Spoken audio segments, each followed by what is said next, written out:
గుండ్లపల్లి మాజీ సర్పంచ్ భర్త రాజేందర్ రెడ్డి ఒంటిపై పెట్రోల్ పోసుకుని ప్రాథమికంగా దర్యాప్తులో ఎలాంటి విషయాలు వెలుగులోకి వచ్చాయి? మీరు దానికి సంబంధించిన సీసీటీవీ ఫుటేజ్ ఇట్లా కలెక్ట్ చేస్తున్నారు మరి ఇప్పటివరకు? ఇప్పటివరకు ఎంతమందిపై కేసు నమోదైంది, ఎఫ్ఐఆర్ నమోదు చేస్తారు, ఎంతమంది అదుపులోకి తీసుకున్నారు?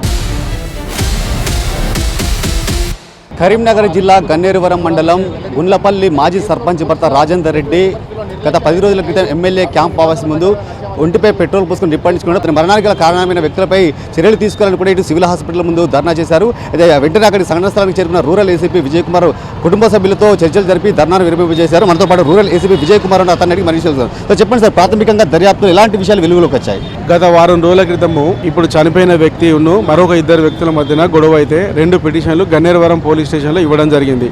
ఒకటి ఎస్సీ ఎస్టీకి సంబంధించింది, ఇంకొకటి వీళ్ళ భూమిలోకి అక్రమంగా వచ్చి కూర్చొని వాళ్ళు బీరు తాగుతున్నారు అని చెప్పి ఇవ్వడం జరిగింది. ఇటు విషయంలో 2 కేసులు నమోదు చేయడం జరిగింది. 2 కేసులు నమోదు అయిన తర్వాత విచారణలో ఉండగానే ఇప్పుడు చనిపోయిన వ్యక్తి ఏం చేసినాడంటే ఎమ్మెల్యే క్యాంప్ ఆఫీస్ దగ్గరికి వెళ్ళి కిరోసిన్ పోసుకొని పెట్రోల్ పోసుకొని నిప్పటించుకోవడం జరిగింది. అక్కడ ఉన్న వాళ్ళు ఇమ్మీడియట్గా అతను రెస్క్యూ చేయడం జరిగింది. రెస్క్యూ చేసిన తర్వాత మన పోలీసు వాళ్ళు కూడా ఇమ్మీడియట్గా తీసుకొని వచ్చి గవర్నమెంట్ హాస్పిటల్లో అడ్మిట్ చేసినారు. మంచి ట్రీట్మెంట్ గురించి ఒక ప్రత్యేకమైన ప్రైవేట్ హాస్పిటల్లో కూడా ట్రీట్మెంట్ చేయడం జరిగింది. ట్రీట్మెంట్లో భాగంగా అతను మంచిగా పికప్ అవుతున్నాడు.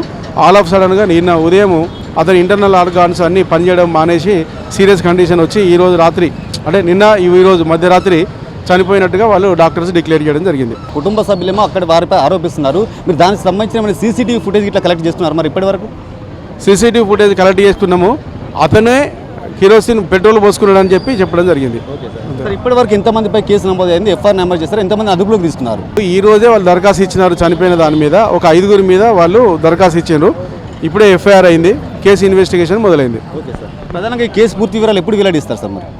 మరి ఇన్వెస్టిగేషన్ చేయాలి కదా. ఇప్పుడు ఈ బాడీ అంతా ఇంక్వెస్ట్ చేసి పిఎంఈ అయిపోయిన తర్వాత బాడీ వాళ్ళకి అప్పచెప్పిన తర్వాత తద్వారా ఎంక్వైరీ ఇన్వెస్టిగేషన్ స్టార్ట్ అవుతుంది. So MLA Kavampalli Satyanarayana manipulate చేస్తున్నారు సార్, మీరు కూలంకుషంగా దీనిపై విచారణ చేస్తారా సార్? మరి విచారణ నిష్పక్షపాతంగా నిర్భయంగా జరుగుతుంది, అందులో ఎటువంటి అనుమానం లేదు. అర్థమైందా? Right, thank you. మొత్తానికైతే ఈ కేసు విచారణలో ఇప్పటికే ఐదుగురిపై కేసు నమోదు చేయడం జరిగింది, ఎఫ్ఐఆర్ కూడా నమోదు చేయడం జరిగింది. వాళ్ళందరినీ కూడా అదుపులోకి తీసుకుంటాం, నిష్పక్షపాతంగా కూడా విచారణ జరిపి అందులోనే అదుపులోకి తీసుకుంటామని కూడా చెప్తున్న పరిస్థితి కనబడుతుంది. కెమెరా పర్సన్ సంజీవ్తో శ్రీనివాస్, మైత్రి ఛానల్, కరీంనగర్.